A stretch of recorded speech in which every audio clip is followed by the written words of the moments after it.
for the share. I hope you keep safe and everybody in Israel. And Kevin's going to teach us. I really hope you're And if safe. you're going to do dedication, let's do dedication for my nephew David, because he's also fighting at the moment. Yeah, so Well, it our actually looks like nephews. he's gained 10 kilos since he's been there with all the food he's eating. They always eat so well. It's like he's having he's been there, yeah. He's sending me a video Okay. today.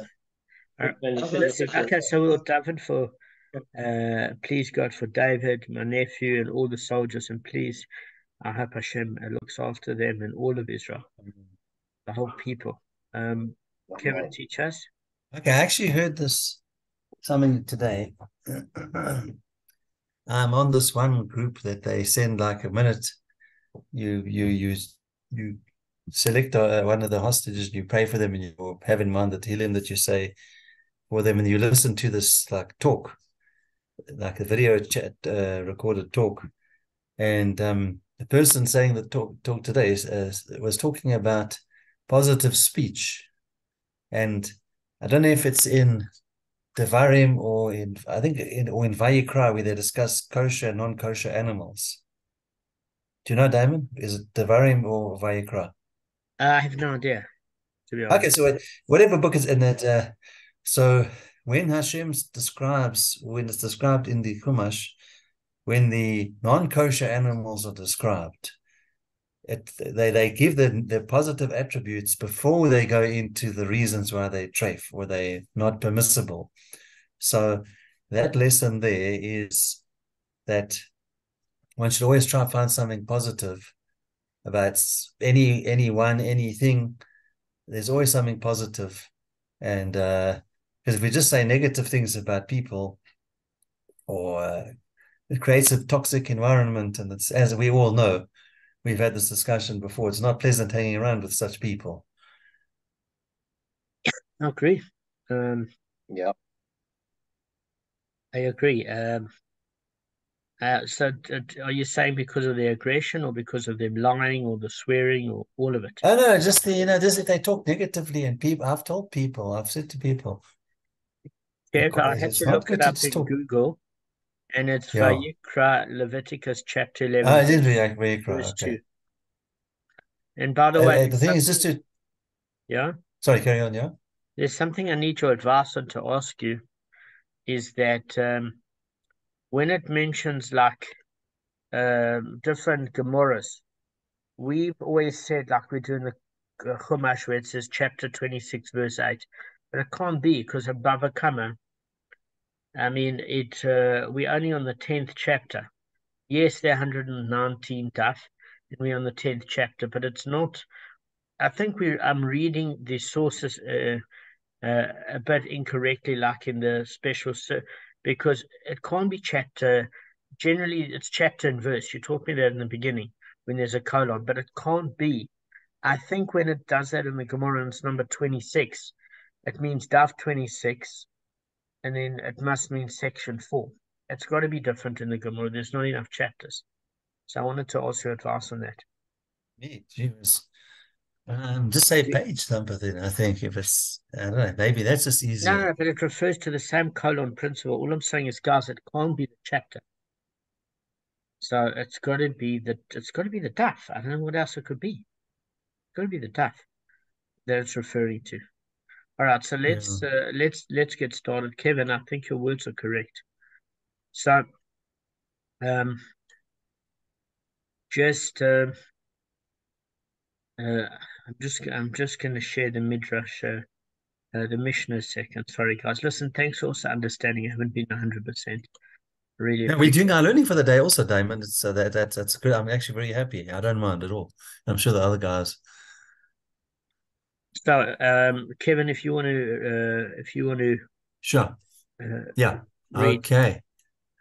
If customs collectors confiscated someone's donkey and gave him another donkey, or if bandits confiscated his garment and gave him another garment, they are his, because it may be assumed that their owners have despaired of retrieving them. In the case of one who rescues things from a river, or from a troop, or from bandits, it is known that the owners have despaired of retrieving them. They are his. Similarly, one should find a swarm of bees it is known that the owner has despaired of retrieving them. They are his. Rav Yochanan ben Baruch said, a woman or a minor is believed to say, the swarm emerged from here, and one may walk in the midst of his fellow's field to save his swarm of bees. But if he thereby damaged the field, he must pay for what he damaged. However, he may not cut off a branch of his fellow's tree with intent to pay compensation. Rav Yishmael, the son of Rav Yochanan ben Baruch, says he may even cut off a branch of his fellow's tree and then pay compensation. Excellent. So there's a difference already, a difference of opinion there.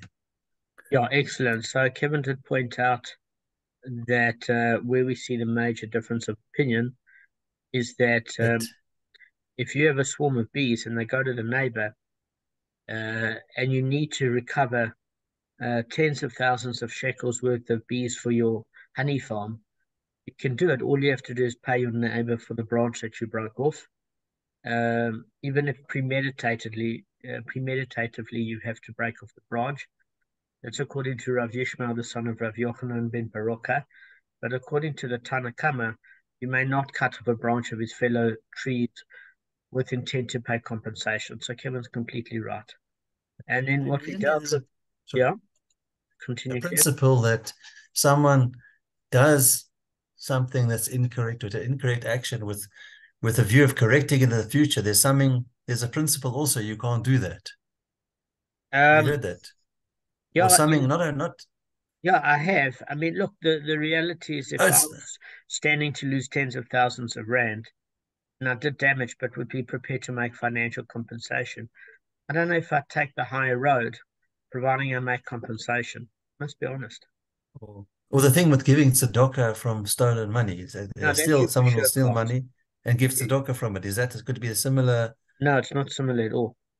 Because in this case of the branch, you're able to make financial restitution with respect, just breaking a branch. In the case of theft, let's take the mafia, for example. If that money it came from illicit actions like prostitution, gambling, loan sharking, drugs.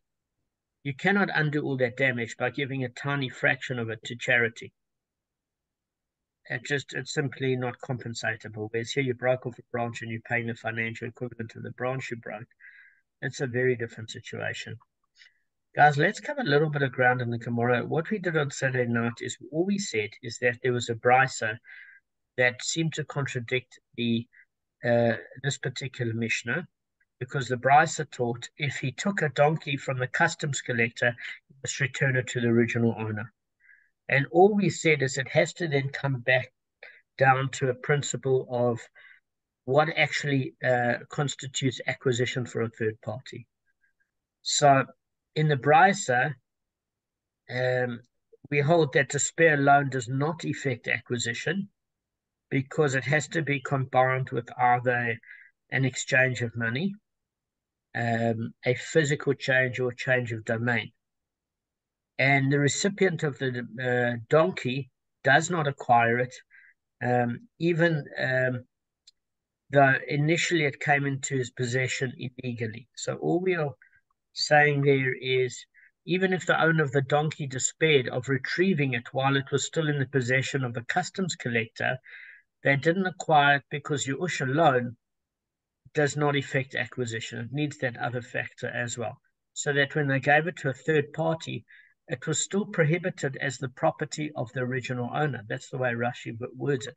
So the custom collector cannot give you that which is yours if you hold that Yu'ush together with a change of domain, physicality, or money is the other ingredient that's needed.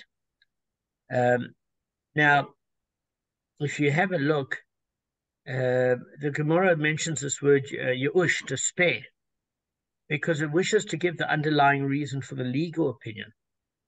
Because if in the case of the Mishnah, we've got to hold that according to the Rashash and that explanation, even though it was illegally confiscated because there was despair, And according to the Tana Kamma, because that's the only factor required, therefore, we used an example not of donkeys, but of cars.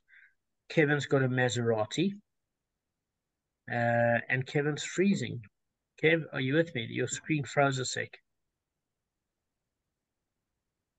Kev? Sorry, there wasn't. I was just doing this. No, that's fine. Your screen froze a bit. There was a shit issue. James, and about that thing about the bees and all that stuff, isn't it because also with bees make honey, and honey is much more valuable than wine. That's You have exactly a rule that if you... That's exactly okay. right. So Arthur's gotten onto it because we hit that in the 66 stuff, Arthur, already. Yes, yeah. There are two different opinions. And that opinion is, which we're going to go through, if something of greater value cannot be sacrificed, the lesser value item, do you still compensate the person? Or do you kind of just stuff them with it? So that was in the 66 stuff.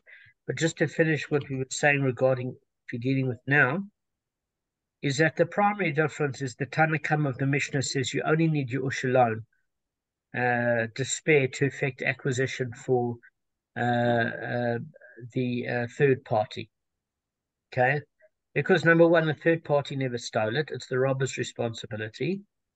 And the other issue is we said, say you had a Maserati and the tax collector took it from you, and you know it's illegal because you know that taxation was never to that amount.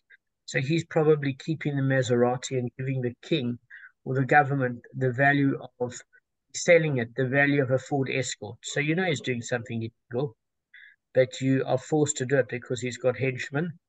In that particular case, if it was stolen from you, you can assume he steals from others, or certainly doesn't have the authority of the government or king, because he takes disproportionately compared to what the king would approve of, and therefore he's lost that agency. So we're saying in this case, your Maserati was taken away. You turned around because you had a fit of irritation, which you suppressed, and you said, well, I need a car to get from A to B. And he figured, I feel a little bit guilty about stealing, so let me give this guy a Ford Escort from somebody else. And he's got a car. I don't feel bad now. He's got a car. Why should I feel bad? It's a way to trick the Yetzer Hara to feel better about its bad actions. So he gives you a man a car. Do you have to return it to the original owner? According to the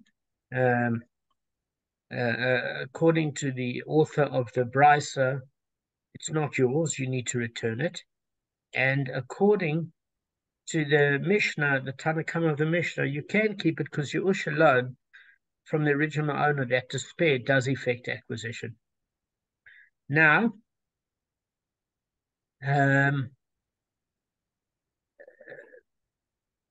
okay. So there's a different explanation of the Brisa, and the other Gemara opinions say that it has to be understood as follows. If after receiving the inferior donkey, he wishes to return it, he should return it to the original owner. And according to this explanation, although the recipient is not obligated to return the donkey, he does so. So what's the reason? The Tana holds that despair alone does not effect acquisition, which basically means the custom collectors themselves acquired the donkey through Yush alone, that when they transferred it to a third party, it was permitted. But there's another reason. Why would, if you're legally allowed to keep it because your Yush alone is effected? Arthur, I want to ask you a question. Why should you take the donkey to the original owner?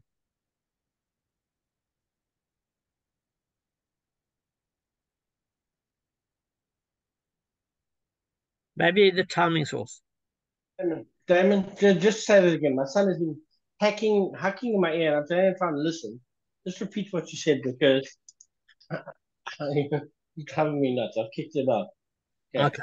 Sorry about that. No problem. All right. So, Arthur, the bottom line, did you get anything so far of the Gemara, or can I give it to you in 2 sentences? 2 sentences. Okay. All right. Kevin. So much for you kicking him out. It didn't really, it wasn't very effective, I can see. No, PJ took that. He might just No, physically. no, I'm horrible. I'm saying it wasn't very effective. He's still there. It doesn't work. You can't do it to kids. It doesn't work. I was a kid. Yeah, they come back with the food's cooking. It's a problem. They come back twice as hard, you know. Absolutely. Yeah, when the food's cooking, they smell it. They come into the kitchen. It's terrible. Okay, guys. Okay, 2 sentences. Okay, so 2 sentences. The Mishnah holds basically that it suffices that the third party can acquire legally something given to him by the customs collector. And the reason being is that the original owner is despaired of having retrieved it because he knows he'll never get it back from the tax collector, ever. Now, the Brisa is different because it says Yush, despair alone does not affect acquisition because it has to be combined with another factor. In other words, it has to work in conjunction with a financial transaction, a physical change, or a change of domain. And for example, we learned after that if a thief steals an ox or sheep, only when he slaughters it or sells it is the 4 or 5-fold payment triggered as a penalty. Because at that point, the acquisition can go, if he sells it to a buyer, where the third party, the buyer, can acquire it because it's gone from the original owner's domain to the buyer's domain, and a financial transaction has transpired, which means there are 2 factors in addition to yours. There has been a change of domain, by dint of the domicilian, and the other factor was that it had been sold for money. So that affects acquisition for the buyer. In terms of the legal claim, the buyer can get it from the robber, and the robber has to make restitution to the original owner. But according to the Mishnah, Yush alone suffices. According to the Brisa, it doesn't. And that's why it's not illegal in the Mishnah's case that you keep the inferior Ford Escort, because what happened here is you had a Porsche Arthur and the tax collector took it from you. You know that he's not giving the government back the value of the Porsche, he's keeping it. He's probably giving the government or the king a tiny amount value of the amount of a Ford Escort. And therefore, when he feels bad about stealing from you, he wants to ease his conscience. And he says to you, listen, because you complain, you say, I can't get from A to B. He says, listen, what are you complaining about? I've got a Ford Escort for you. But you know that if he took it against your will, he's taking it against the will of another citizen. And therefore, can you keep it? According to the Mishnah, yes, because despair of the original owner of the Ford Escort alone affects acquisition for you, and therefore you can keep it. The Gemara also says, well, why would you return, Arthur, the car if you can legally keep it? And the answer, everybody, is that anybody with a conscience that doesn't like something stolen from them, even if it might be legal, from a halachic point of view, it's certainly when a person gets up to the heavenly court and said, why did you keep the Ford Escort? And he turns around and he says, well, it was halachically legal. They're going to say, really? Did you enjoy that process of your Porsche being taken against your will? No, I didn't. So why didn't you return it to the original owner? Because you don't want to be part of the problem. You want to be part of the solution and be spiritually clean. Okay. Is that clear so far? We're going to get to a complicated part of the Gemara now. Yeah. How's he supposed to know who the owner is? Does the crooked tax collector tell him? How does he know who the actual owner of that Ford Escort is? Well, today it's easier with this analogy because if there's a license plate, you can go to the license plate and trace it.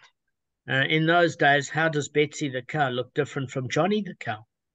Apart from the sex of the cow, I don't know how you determine the original owner, except to say that as far as I remember reading about animal husbandry, is they brand the animal with the rancher brands the animal with the initials of either the owner or the farm. There's some insignia that farmers knew. I mean, if you look at the Great Wild West, there must have been issues of confusion all the time, and that's why they branded animals. It's like putting a logo on an animal against its will. Shh, that must have hurt. In anyway, so I'm assuming that. So we're going to get to a complicated part of the Gemara. Now, you remember Rashi used the words, it's disdainful to take the property of another, even if you're legally entitled to do so. So out of piety, you don't do that. Now, we're going to be dealing with a very, very, very difficult, well, more complicated issue.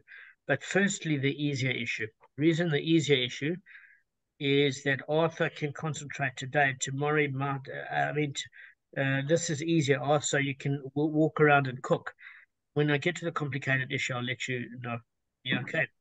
Okay, James, I'll be listening to the audio anyway of Bava Kamma. How are you getting the Rabbi Cohn's new audio on Bava Kamma? Because it's what you uploaded to WhatsApp from before. No, you don't understand what's happened.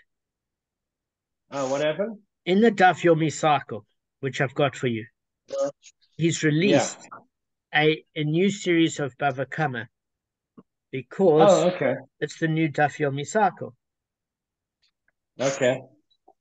So I don't know where you're up to. Okay, sorry, I've been listening to the older one. I'm on 112, 113A or something at the moment. That's I've also got the older ones, Damon. It's what the you're same talking about thing. now, I listened today. I honestly think the old ones are just as good as the new ones. It's the same thing. So funny, that right. God, I was laughing. He's got a great sense of humor, Rabbi Cohn. Great sense of humor. Keeps it first, He really is. Arthur, he really is funny, huh? Yeah, so I listen while I'm cycling, I listen while I'm doing stuff, and while I'm flying, so stuff. So, okay. Anyway, go back to your work. No, so this part is a little bit easier. Tomorrow's will be tougher, but I'm happy it's easier. So, guys, the Mishnah stated in the rest of the lines, if custom collectors gave him a donkey or a bandit gave him a garment, they are his because their owners, etc., etc. So, obviously, the basic assumption is that despair has been triggered. Okay, so the Gemara qualifies this ruling. And according to Rav Ashi, they taught that we assume a victim of a bandit has despaired of retrieving his property only when the bandit was an idolater. But if the bandit was a Jew, we do not assume that the owner has despaired because he thinks tomorrow I'm going to take this bandit to court. So again, Kevin, Rav Ashi's view is that you can only have two different types of bandit. The one, and when we use the word bandit, there's illegal and legal bandits. So let me give you a case of a legal bandit. Even that word's a tongue twister. If you give me as a custodian an object to look after, you go back to Israel and you come back and you say, Damon, where's my object? And I say to you, Kevin, what object? It has entered in my hands legally as you gave it to me with consent, but me claiming that I don't have your object has now made me make an action of theft, even though it was under a legal pretense. It wasn't against your will. That's still theft. Taxes, where you're not, I would object to what you were saying, what you said. Tell me why. Object. Okay, I can't keep Kevin's leagues ahead of me. That's very funny, actually, Kev. Funny enough. No, it's very clever. He sticks ahead of all of us on this. So, sometimes, Kev, there's only two different types of thieves. There's either an idolater or a Jew. That's it. But why is an idolater a thief? I mean, who's stealing from Hashem? Could be a tax collector. You're living in a non-Jewish state, and we say, look, there's a Jew and a Gentile. In biblical times, if it wasn't a Jew, it was an idolater because he had a different system of belief. Very few nations adopted the 7 Noahide laws. And therefore, if it was an idolater, it was probably your average non-Jewish citizen living in a country where you were residing, and that country was a vassal state at which Jews would live. So, for example, Babylonia. And therefore, you had to pay taxes in Babylonia. So there's only two sorts of people, Kevin, that could collect taxes from you. It could be a collection agent is a Jew or an idolater. Those are your two choices. So Rav Ashi is saying if it's a non-Jew, you're in a trouble because you're not going to get the money back. Okay, and now we're not talking about a tax collector. We're just saying a normal person that takes something from you, steals from you. Okay, but with the Jew, you are going to get your money back because according to Rav Ashi, you know this Jew and you can take him to the Beis Din, a Lachic Jewish court. So the Gemara rejects this because Rav Yosef objected and says, listen, to the contrary, the logic dictates the opposite. If you're dealing with a case of idolaters who impose the law with force, the owner does not despair of retrieving his stolen property. But in the case of Jews, since they merely talk, he does despair. So according to Rav Yosef, if you're dealing with a non-Jew, then there are a couple of factors that would work in your favor. Is that the judges sometimes don't arrive at a verdict using the law in those days. Today they do. They've got case history. Often they use their intuition. And since the defendant, they might just require that he pay you, even if you haven't presented adequate invoice. It's not invoice, sorry, evidence. Why? Because you might turn around and say, listen, he stole from me, and they might say to you, well, okay then, let him pay you back. Or, so that's the one commentary to Rav Yosef. The other commentary is very straightforward, is that the non-Jewish courts are much more hardcore. What do we mean? Is that often a Jewish court, they merely issue a verdict of guilty, okay, if they found you guilty, but they don't send the sheriff of the court immediately. They might wait months to give the person a chance. At that point, some of the witnesses that give the evidence you can't corroborate. It's not going to come where they come heavy. And this can be found in the 88th daf of Gittin. But they say if you end up in a non-Jewish court, because in those days non-Jews and idolaters were wild, the courts would come with armed officers to go and collect on the day if they found you correct and they found the other person guilty. So according to Rav Yosef, it's better if the person is an idolater, because you can assume that if the court finds him guilty, they're going to send what they call the sheriff of the court, which are people with a lot of brute force, to come and collect for you on the day.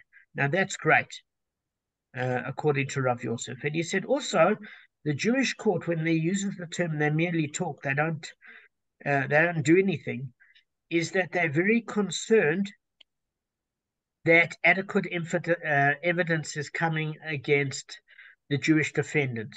So you can say stole from you, and they say, well, how do you know? And you say, well, here's my witness. And you can say, this witness saw him steal from me. And what might the defense be? Well, you need two witnesses. So guys, what happens if you only have one witness when the Jew stole from you?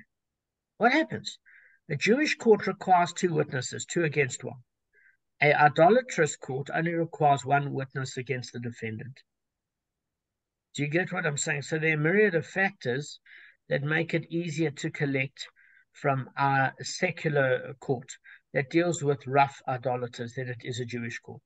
Because the Jewish court's goal is to get the defendant off by having to rely on mercy if possible, and also extenuating circumstances, and as enough have the witnesses been corroborated.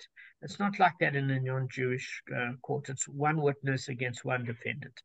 Okay, so what do we do when we say Rav Ashi is better? Because if you're suing a Jew, you take him to a Lachic Jewish court, at least you know who he is.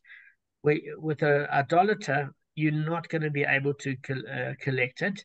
And Rav Yosef say it's easier with an idolater to collect than a non-Jew. So in light of this objection, Rav Yosef himself revises Rav Ashi's statement. Rather, if it was stated by Rav Ashi that the Mishnah refers only to idolaters, in reference to the Mishnah's latter ruling, in the case of one who rescues objects from a troop or from a bandit, we said a troop of thieves, or a bandit, a single thief, if the owners have despaired of retrieving them, they are his. This is the important part. If the owners have despaired, for sure, of retrieving them, they are the new parties. This implies that if it's known that the owner has despaired, the rescuer can keep the article. That's if it's lost. That's in the Mishnah where it's lost. But if the owner's intent is unknown, the rescuer may not keep it. So the Mishnah rules that we cannot assume despair on the part of the bandit's victim. And as an explanation of this ruling, Rav Ashi said they taught that we do not assume despair on the part of the owner only when the bandit was an idolater, for their courts impose a law with force. But if the bandit was a Jew, since Jewish courts merely talk, we do assume that the owner is despaired. Okay? And all it's saying there is that in his commentary to the Mishnah, let me just bring this quite simply. Rashi implies that the Gemara makes a distinction to solve this contradiction between Rav Ashi and Rav Yosef. So the Gemara has answered the Mishnah's first ruling, and it says that one who receives property stolen by a bandit may keep it because the owner is presumably despaired of retrieving it. And that refers to a bandit who is a Jew, because you've only maybe got one witness and one against one defender is not enough to convict the Jew and get your money back.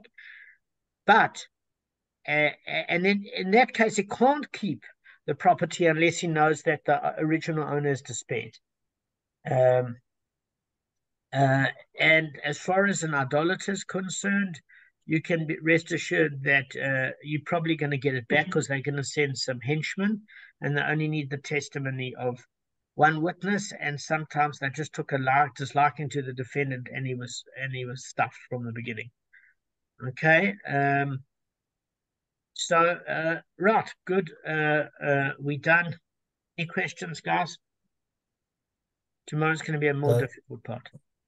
Idolater, does it mean like non-Jews? Yeah. Or person who generally, what is it? Or it's not someone who actually bows down or worships idols. Okay, Kevin's asking a good question. There's a whole spectrum here of non-Jews. They're non-Jews that are idolaters. They're non-Jews that might not observe the 613 commandments, but they keep to the basic laws of morality and ethics. You get resident aliens, non-Jews that reside in Eretz Israel and have to keep certain laws. What we can assume, Kevin, is if he stole it from you, he's clearly not keeping the laws of morality and ethics. And therefore he's put in the category of an idolater because he behaves like an idolater without consequence of spiritual action in the next world. So therefore, if you take him to a secular court, they're going to get more rough with him because they're used to dealing with people that don't have any moral, ethical values. That's the best court to take him to. And you'll get your money. At a Jewish court, they say, how do we know he's guilty? Do you have two witnesses? Shame. Let's see if there's any extenuating circumstances. All right, we're going to send a verdict against him. Let him get the money. You'll be lucky if you get the money. That's according to Rav Yosef. According to Rav Ashi, you might not know the idolater. At least here you know who the Jew is that stole from you. At least you can do something and take him to court. They have two different opinions. But the one thing's for sure, you have to know that the original owner despaired before you can take something that you were found or that you were given. That is a guarantee. Otherwise, you must return it to the original owner. All right, guys, have a good night. Thank you for being so kind to me and understanding that I was not feeling well. Please, let's No, and for waiting. Sorry, I was a bit later than I expected because I went to this big, what's it called, Yom Kippur Katan that they had for the soldiers. But I'm glad I went. It was important. Very important. And for me, waiting for me to finish talking to my cousin I haven't spoken to in years. Arthur, send me a picture of what he looked like when he was younger. and what he looks like. Yeah, I'll go through his profile. It's like way different. He looks like